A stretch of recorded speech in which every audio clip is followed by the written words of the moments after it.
Thank you. Thanks, everyone. It's really nice to be here.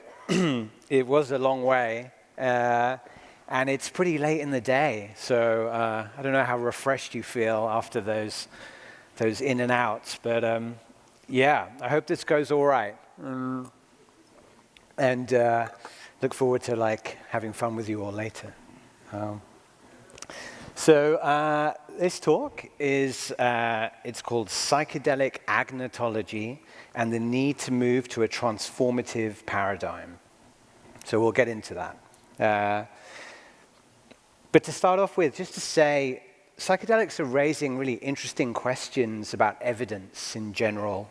They're also often described as transformative agents. So I thought I'd share what's kind of like a work in progress, get some feedback, some thoughts, conversation going. It's a kind of a two-part talk offering a high-level picture of psychedelic medicalization as I see it. So first I'll raise some questions, some concerns about the RCT, the randomized controlled trial, as a central device for gathering knowledge through psychedelic medicalization.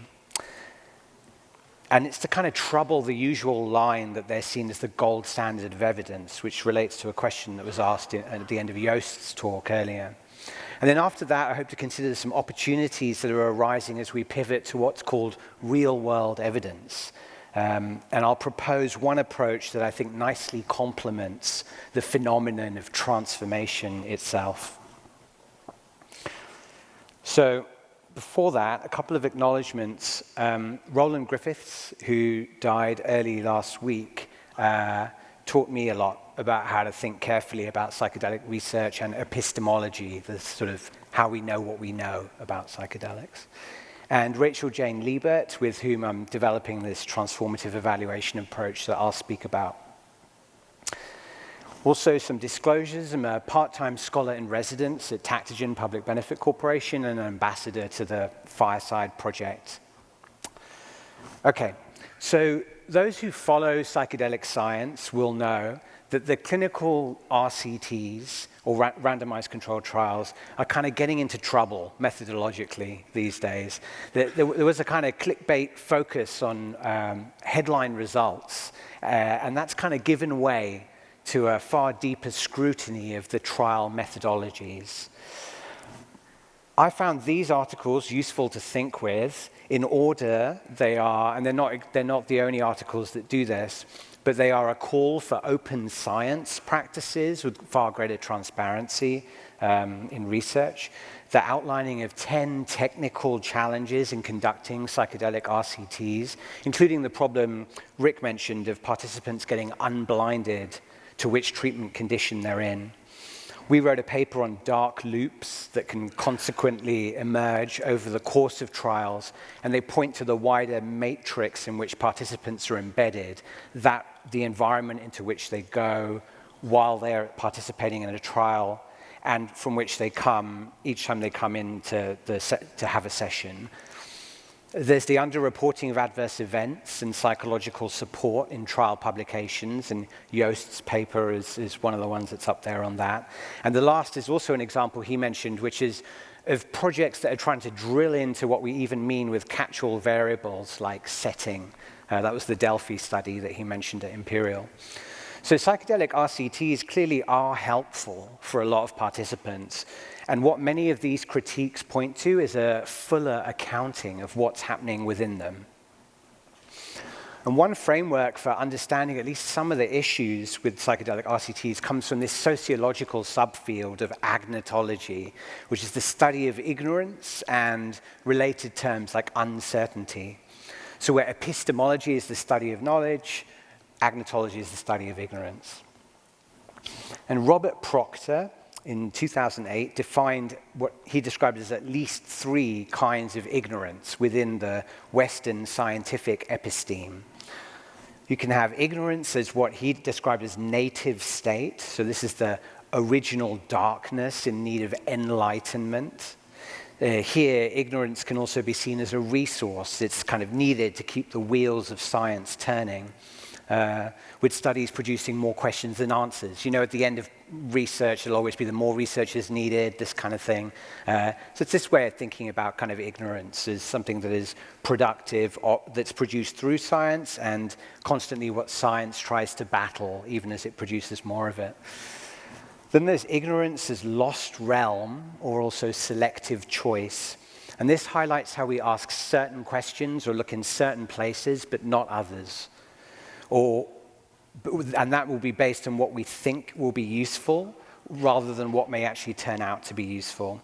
It could be illustrated through the impact of colonial bioprospecting on now lost knowledges of plant medicines, or to the choice not to study, or the decision not to obligate the study of interaction effects between drug and placebo under current regulatory approval systems.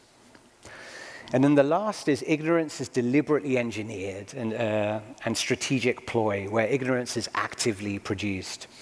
So this is pertinent for thinking about industrial science, which requires secrecy, patents, etc., and has been known to obscure, distract, and lie.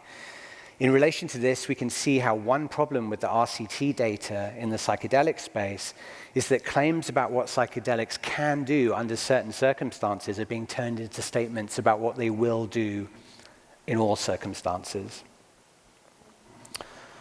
So this commentary, lead authored by Guy Goodwin, who's the chief medical officer at Compass, illustrates some of this well. It was a kind of controversial paper from earlier this year, and they argue that the evidence base for psychedelic-assisted therapy, or PAT, trials, comes from trials where therapeutic components are minimal, marginal, or have not really been tested. So they conclude the effects observed thus far in the best controlled studies of psychedelic treatment must be attributed to the drug itself and not to psychotherapy. The table on the right, and apologies it's small, but the details aren't important here, it shows the major studies that they cover in columns. For instance, this is the 2021 59-person psilocybin versus SSRI study by Imperial that was mentioned earlier, documented here as having fairly minimal preparation and integration support. And yet, contrast this with the response on social media to the publication of the same trial back in 2021 by the clinical lead Ros Watts, who expressed dissatisfaction with how the trial write-up backgrounded the extensive care put in place. So Watts wrote, all the participants in this trial, whether in the SSRI group or the psilocybin group, received 35 to 40 hours of therapy with one or both of their dedicated therapist guides. Our team created something special with connectedness and communitas at its core. We supported all participants with the utmost care and attention. And then a little later, our results show the magic of genuine care, time, presence, respect, and being part of a healing community. So these accounts don't seem to fit very well, and Watts' comments nicely illustrates a concern that the therapeutic components of the trials are being downplayed as psychedelics move through the stages of being medicalized. So what then are some issues we might think about in agnogenesis, or the making of ignorance and uncertainty in the promotion of drug-centered narratives? Firstly, it's easy to report on the intended trial design rather than what actually happened. For instance, there are many ways in which trials are therapeutic that aren't therapy proper, and when describing trial designs, one can underplay these practices. Consider, for example, the building of rapport over many site visits, knowing the session room is protected or contained, or that there are rescue medications on site in the event that they're absolutely needed. Second, one can try to separate out safety and therapy, as Goodwin et al. Do, in order to make the claim that the trial designs have primarily been about safety, and they're not about therapy. They're not a question of efficacy. However, if participants are told that everything that comes up should come up, or you won't experience anything that's too much for you, or they're encouraged to face their fears, or trust, be open, let go, and so on, it would be wrong for us not to take seriously whether particular therapeutic frameworks play a role in helping participants feel held. Thirdly, the conflation of the evidence of absence with the absence of evidence. And fourthly, in line with Proctor's final kind of ignorance, the drug-centered narrative is precisely the story that regulators and payers want to hear, are tooled up to hear, and one that companies like Compass have a vested interest in promoting, of an evidence base of treatments that require no therapy per se, that are therefore within the remit of drug regulators to regulate and payers to follow the lead of regulators in reimbursing. Some more general considerations to bear in mind. With the concerns around unblinding in PAT trials, there's been a turn of interest from RCTs to what are called pragmatic trials, where the arms are quite different from one another. For example, with quitting smoking, comparing PAT with nicotine patches. But pragmatic trial designs increase the degrees of freedom are available for comparisons and contrasts. We could say it introduces more ignorance as resource. It's very hard to assess whether a treatment is producing the very thing it's set up to treat. This has been a long discussed issue in relation to SSRIs with suicidal ideation and akathisia. What psychedelic-related adverse events might be getting hidden in this way? And Abigail Calder spoke yesterday about trauma, and I think that might be an interesting one to kind of think with. A question: might calls for open science ironically create more opportunities to sow doubt? Transparency requires making systems that ensure that everything is made public and available for scrutiny, and systems for addressing accusations of foul play in relation to those other systems. So in this context, Proctor says calls for precision can play out as prevarication. And lastly, distinct from the uncertainties produced by pervasive unblinding, what about the potential therapeutic value of uncertainty in the experience of being blinded itself? Participants may speak, in some of the psychedelic trials, will speak about whether it was them or it was the psilocybin, is this all just me? That kind of activity of the mind, what role does that play potentially in a kind of as a therapeutic mechanism? So those are kind of lots of questions around uncertainty. We've seen how the RCTs as highly technical methods of knowing are still producing a great deal of uncertainty as they're proceeding. These kinds of issues with RCTs aren't going to go away, but with the regulators seemingly on board, the dominant drug-centered narrative, as we've seen in the Goodwin paper and the pharma industry more generally, may win the day anyway.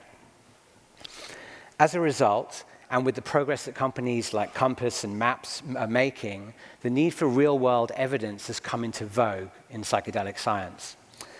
At the same time, there's political will and legislative movement around making PAT available, which also means opportunities to generate real-world evidence about PAT in these test jurisdictions, like Australia recently and Oregon and Colorado.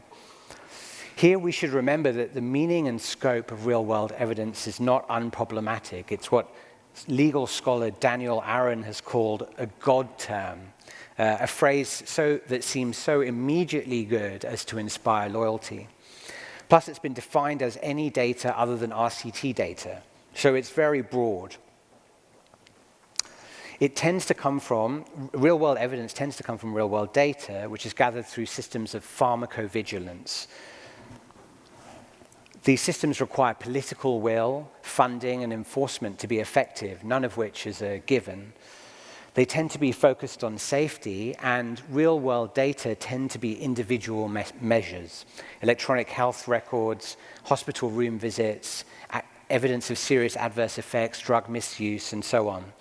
And that produces a temptation towards the tech-heavy sourcing of data. What I wonder is where in all of this does collective change fit? So far we've discussed individual transformation, but what about collective transformation? This was touched upon a few times earlier today, and I want to kind of squarely turn to it now.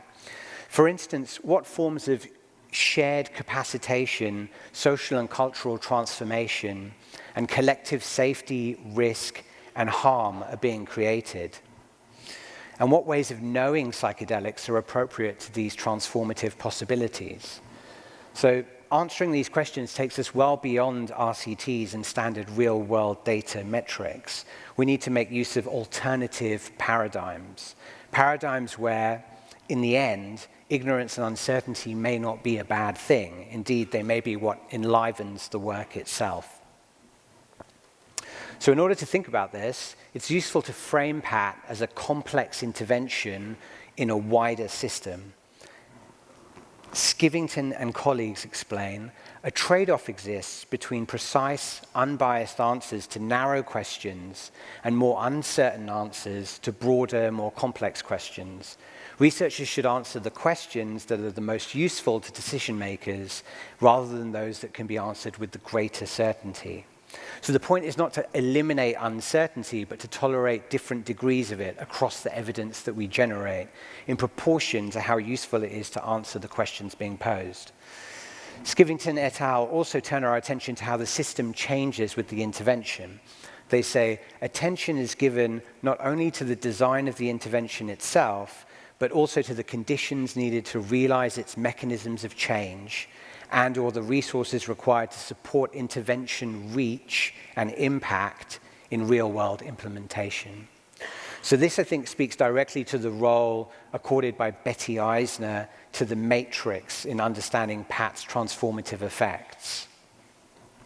In line with Skivington, real-world evidencing in RCTs can be in dynamic interplay. So a standard example is to conduct an RCT with a specific subpopulation that's discovered through pharmacovigilance procedures to be having adverse experiences. Another example might be to test large-scale cultural changes in expectancy or changes in dominant narratives of how psychedelics work through RCTs conducted at different time intervals, like several years apart. It's important to recognize that legal PAT will likely increase non-PAT psychedelic use.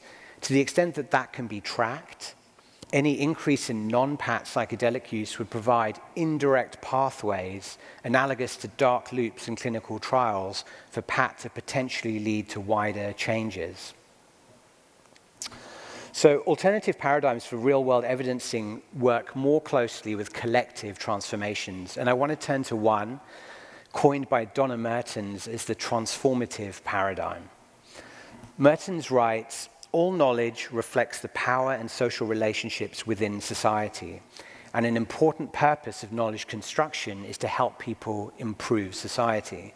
So many of us here, I think, would not contest at least a version of this quote, but then where she takes it, where it's been taken, gets kind of more interesting. Mertens is clear that it's a non-positivist paradigm. So the goal is explicitly not certain knowledge about the world, but the transformation of the world. So we can contrast that with the standard paradigm that is stated through psychedelic medicalization, which is to gain knowledge about the effects of PAT in order to treat key individuals whose costs or opportunity costs of being unwell are high. Mertens' transformative paradigm also places central importance on the insights of the most marginalized, on the understanding that they are the ones who tend to understand the operations of power best. And the transformative paradigm often uses mixed methods and draws on participatory research principles with action and reflections stages, thereby building local resources and capacity as it proceeds. It doesn't evaluate from sort of over and above, but through action, by reflecting upon the actions that it puts in place. So before we illustrate this paradigm more fully in the case of PAT, it's useful to bear in mind the distinction that the community psychologist Ivan Prileltensky offers between transformation and, on the one hand, co-optation, and on the other, amelioration. So we can think of co-optation, according to Prileltensky, in at least three ways. Adopting methods without the social critique. So for example, the inclusion of PAT patient voices without also welcoming in their critiques of PAT medicalization. Changing the system only minimally to silence dissent while maintaining fundamental inequities intact. For instance, ensuring that once approved, only the most powerful professionals can conduct PAT, or that it remains prohibitively expensive for most. And changing the language without changing the system. So here we might think of using idioms of empowerment or cultural competence as window dressing. Amelioration, on the other hand, is about improving individual wellness, for example, through individual level therapy, but not collective fairness. And amelioration occurs within the system, whereas transformation is about changing the system so that people no longer need the intervention in the first place. So I really like that last point. Transformation means changing the system so that the intervention is no longer needed.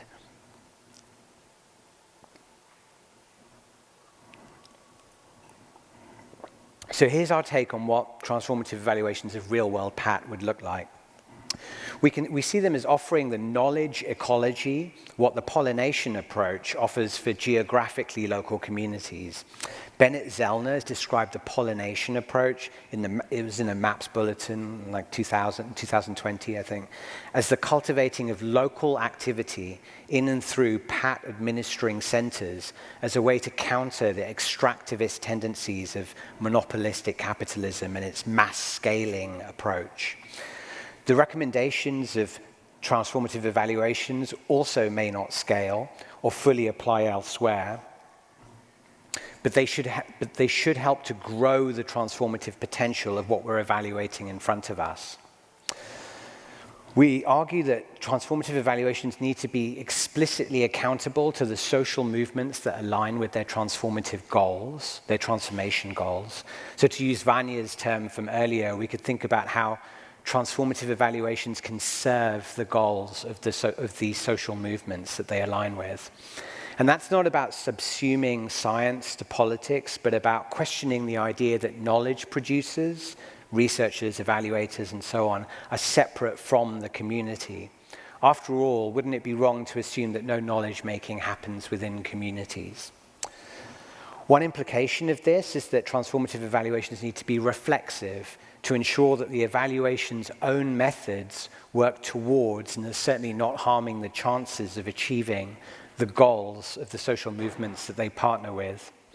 Reflexivity asks us to appreciate how we as evaluators are entangled with the other that is the object of our evaluation, meaning that reflexivity requires a self-transformation at the same time as it enables a better insight into the object of the evaluation.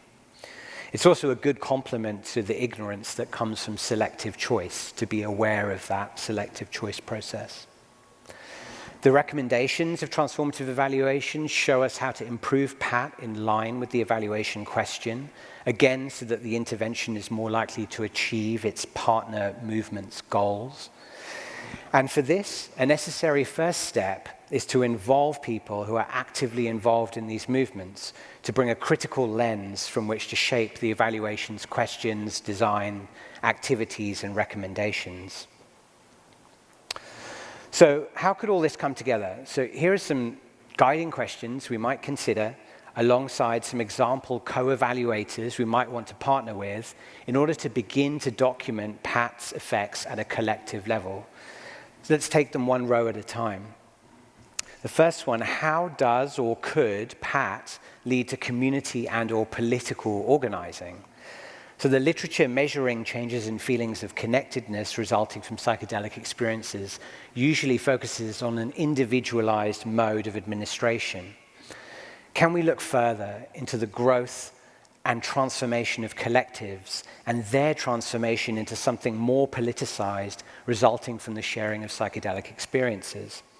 We might note that this is precisely the kind of transformation that's been blamed for ending the first wave of scientific research, psychedelics leaking out of their research containers and leading to countercultural projects to transform society.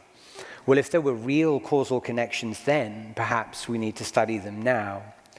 For such an evaluation, we might involve long-standing underground psychedelic practitioners and/or experts in community organizing and grassroots activism who are acutely aware of activism's more embryonic processes.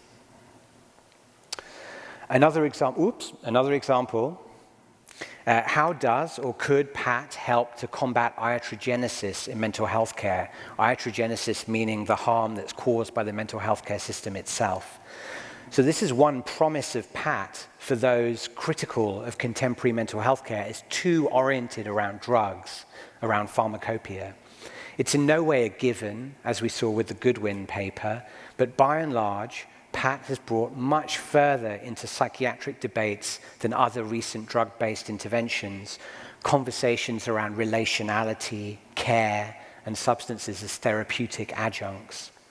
Here we might involve mental health and psychiatric survivors, consumers, service users, harm reduction peers, mental health professionals who are critical of overprescribing, those seeking to abolish forced treatment in the mental health care system. Some examples. Next, how does or could PAT produce increased familiarity with and or reduce stigma around psychosis or madness?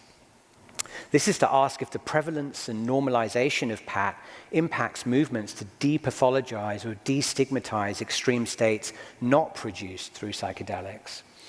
Asking this question is then a kind of reprisal of the old psychotomimetic theory that psychedelics can help engender more empathy with mad people, and a different take on the liberatory impact of psychedelic normalization than the call for people with psychotic disorder diagnoses to not be excluded from trials, which can end up being a kind of little more than a form of market expansion. Here we might involve people who identify as mad, people diagnosed with psychotic disorder, bipolar, or related diagnoses, also neurodivergent people, and those actively involved in anti-stigma movements. Next, how does or could PAT be changing overall community-based understandings of healing, wellness, and transformation? And this strikes me as a kind of really interesting question, but a tricky one, because of needing to figure out where to look for such evidence. I found myself asking in the mighty kind of furore, for those of you who followed it, in the wake of Joanna Moncrief and colleagues' recent work claiming to debunk the serotonin depletion model of depression. I found myself asking this. Some psychiatrists defended the psychiatric profession by insisting that it never really believed such a simple theory, and for me it prompted the further question of where exactly then does community opinion or public opinion reside? Here, for this question, we might involve exiled, silenced, or criminalized healers, witches, shaman, tohunga, those who speak on behalf of placebo, also movements to increase community-based mental health awareness or literacy. And next, how does or could PAT produce greater harm reduction infrastructure? Harm reduction is usually understood in terms of product information, but could also be collective changes, widespread public education campaigns, the availability of respite spaces, the provision of peer support lines like Fireside in the US, Zendo, MAPS' Zendo-type community-based services, and so on. So here we might involve those harmed by the war on drugs, discriminated against for their drug use, and organizers of psychedelic-friendly festivals, parties, and shows. How does or could PAT help us to recognize and or value what has been erased or denigrated under colonialism? There have been direct conversations between the transformative evaluation literature and the decolonizing evaluation literature. Here we might want to foreground the assumptions of a Western or Euro-modern episteme, for example, with the involvement of more than humans or other than humans, so the land, or plant spirits or teachers, etc., which will help to bridge with indigenous knowledge systems. And we might involve relevant indigenous peoples and more than humans, other than humans. Those two are kind of terms that come more from the social sciences and the humanities. And the last one here, how does or could PAT improve the disciplines that study it? So we've already seen, this came up earlier as well, we've already seen some new or renewed topics raised in relation to clinical trials research. For example, conversations around unblinding or an expectancy, and also healthcare economics, developing measures of maximum health that go beyond the mere absence of disease symptoms. This has sort of happened as part of the conversation about psychedelic medicalization. And here we might involve movements that are campaigning for educational reform, and disciplinary pariahs and students, including teachers who feel discomfort about what we are learning, historians of disciplines, and the usual objects of those disciplines, which may be patients or clients, or the plants and drugs themselves, again. Okay. In terms of the methods that our evaluations use, we have ample opportunity to get creative while being rigorous, working with our evaluation partners, fine-tuning our evaluation question, and steering towards the goals of the movements that we're wanting to be accountable to. One approach is to consider adding in methods inspired by what psychedelics are showing us, including about how to make space for transformative experiences. In this vein, evaluators might consider methods for data collection and analysis that welcome and honor incorporating an attention to the more than human. So what about listening to the objects in the PAT session rooms, for example, exploring their metaphoricity or drawing them while thinking about an evaluation question, using hot seating to understand better the figures that are commonly emerging from clients' or patients' trips, or enfolding stories of the land beneath the evaluation into the evaluation process.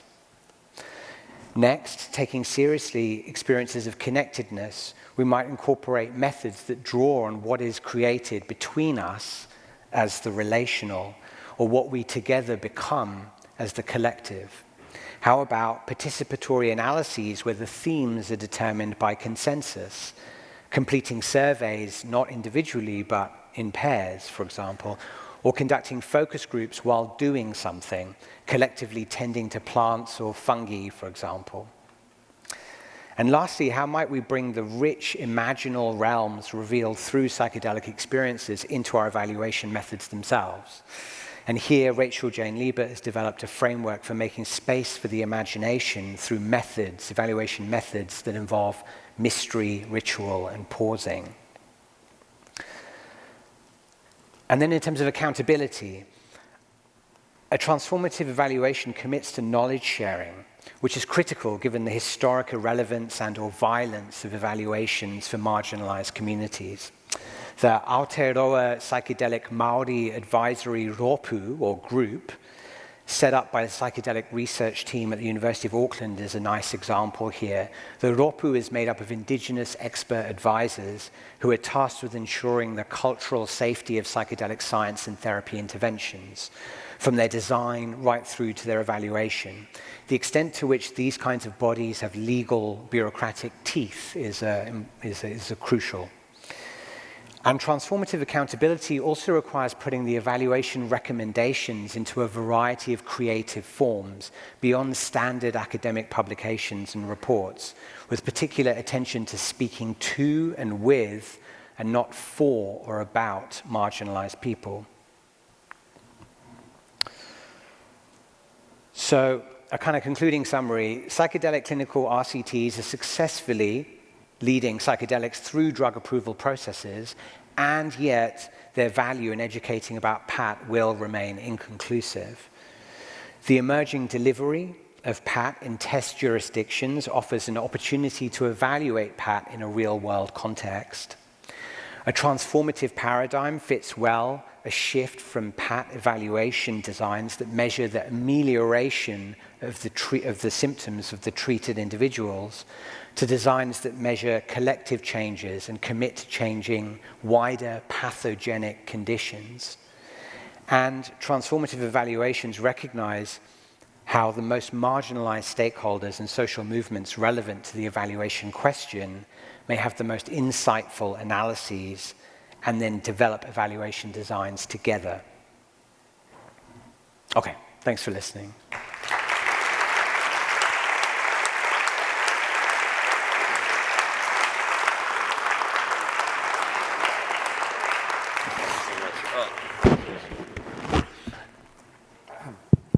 Yeah, I guess you guys know the drill. We will have time for two questions. I see one in the front, over here, to the left. That's okay, yeah. Second one over there.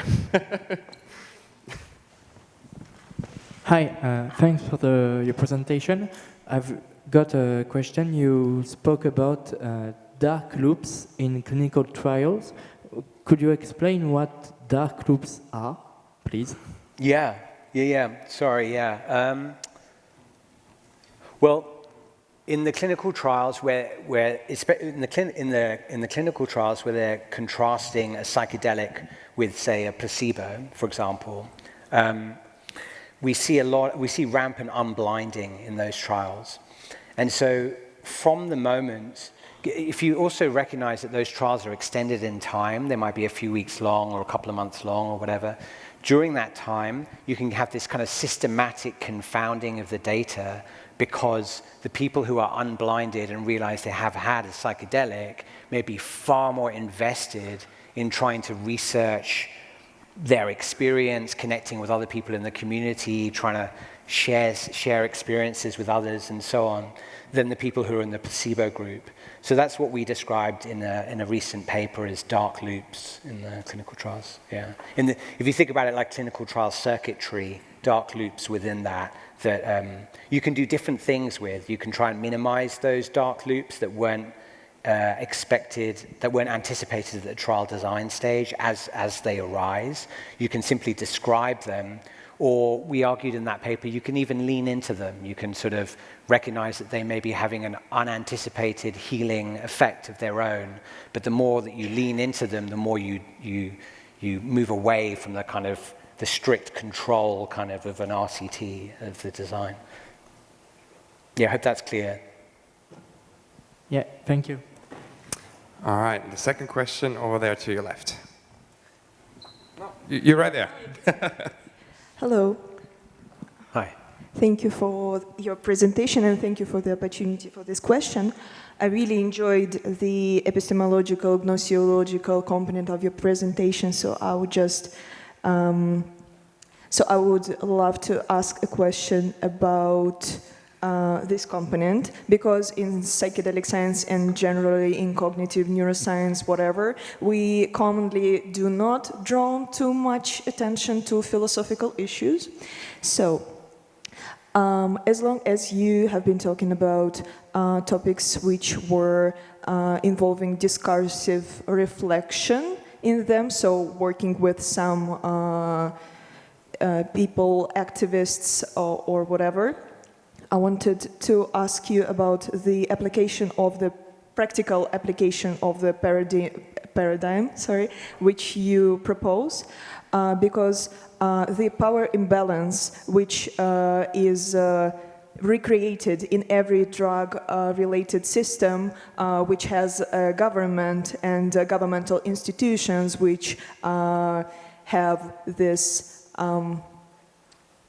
hegemony in drug user and drug-related discourse in general. So my question is, how in this broader social context, which does not only involve research, but also drug user-related discourse, criminal, illicit drug-related discourse, how power balance, how in this system, including this power balance, this approach can be practically implemented.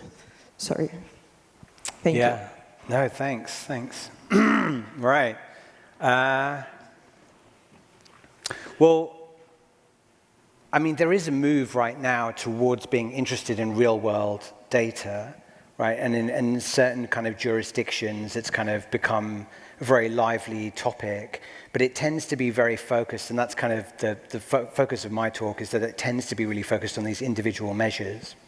So right now, if you take a kind of a place in which PAT is being delivered or starting to be delivered in some form, then if we were to, depending on what you're interested in, if you were to try and find people who are also concerned about those issues, and it could be any of the examples, for example, from that table, but those are just kind of ideas to kind of get us thinking.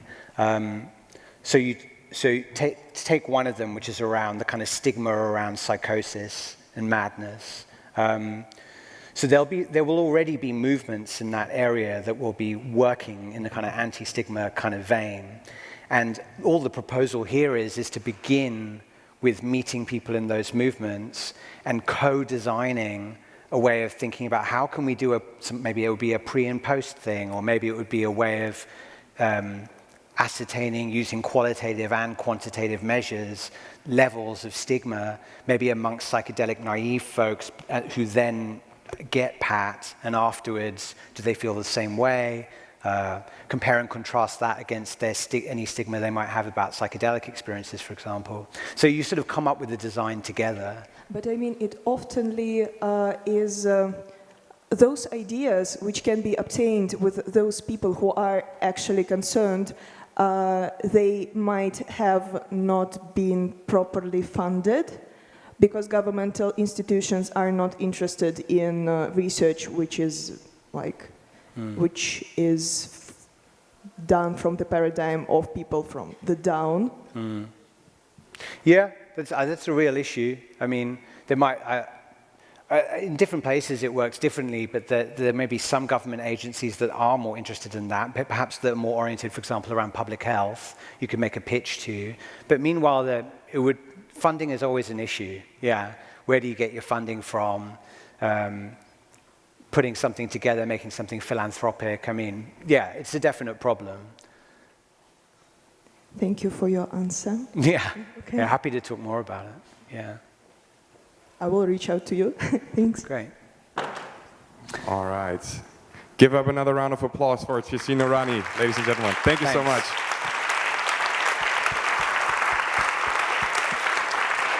Oh, thank you, man.